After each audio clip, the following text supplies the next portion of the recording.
guys, how you doing? This is Manga, etc. And I'm here today to bring the review for One Piece episode 954. So the majority of this episode was flashback, dipping into further into the relationship between Mr. Kapapa and the guy who's been protecting the bridge all this time. And it's just throughout this episode we're just learning mainly so about Kawa, what's it?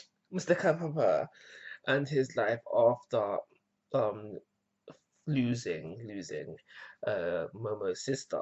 So we basically just find out that he was so guilt-ridden about failing what he thought was his only goal in life that he was willing to commit suicide. The cutting of the belly, I can't remember what it's called, until he comes across a new goal for his life, which is digging up these swords, becoming a grave robber in order to prepare for the battle that he knew would be coming in the what can you really call 13 years in the future, but in the future regardless of that.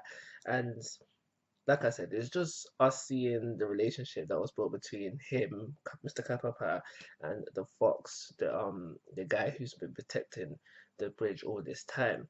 And now Mr. Kapapa doesn't learn that the monk guy that he saw just not too recently was the same fox, but obviously for us the audience we know because we can see it basically, yeah, we can basically see, basically see it. And like I said, the majority of the episode was flashback, and it's basically about Mr. Kapapa and Onimaru teaming up to not only dig up these swords, but also defend them against other people who came to rob these graves.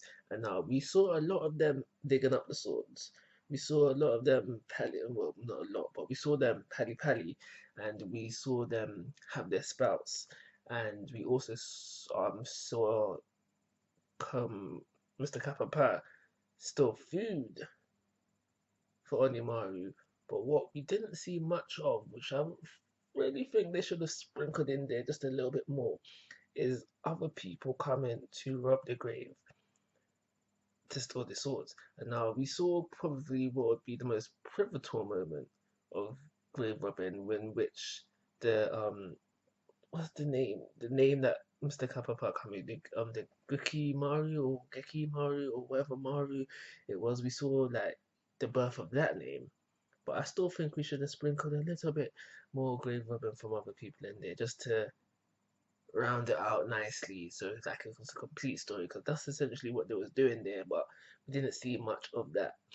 So after the flashback, I guess the most pivotal thing to come out, and probably some of you will argue the most important thing to come out of this episode, is where we have that little talk between Zoro and Momo's sister, where when my sister's like to Zoro, if your sword is truly the Susuri that I think you're talking about, then I'm willing to offer you Enma.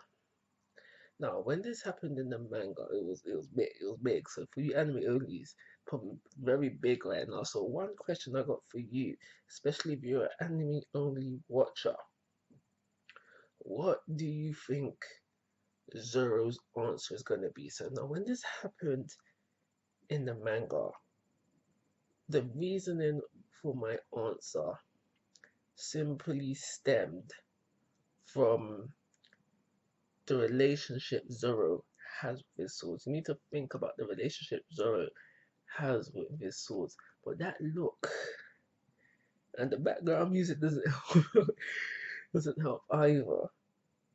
That look he had in his eyes when he found out he could have the potential end, the sword that cut Kaido. He was looking pretty thirsty when he, I saw the drool coming out of his mouth, when that one was mentioned. So yeah, as my own watches, let me know what you think Zoro's gonna do in this scenario. And I'm pretty sure I don't watch the previews for the next episode, but I'm pretty sure we can talk about it next week. Yeah, I think that was it. So this episode builds on two characters, one more important than the other. One we're not gonna see again. I do believe we don't see him again after this movie next week. Um, yeah, because I think they need to actually know that what's happened to him. So yeah, I think he's in next week's episode. But yeah, one character more important than the other, which is always good. The pacing was not a problem for me within this episode. However, I don't think it warrants holding a 3-star rating. Just before I sign off, if you have made it this far into the video, why not check out some of my One Piece what ifs, with the newest one being what if Luffy didn't eat the gum gum no me. That's still fresh, the light goal still active on that one, so why not check it out? Like always guys, I'm asking for your thoughts and opinions. If you haven't already, please subscribe to my YouTube channel, but most importantly, take care, have a nice day.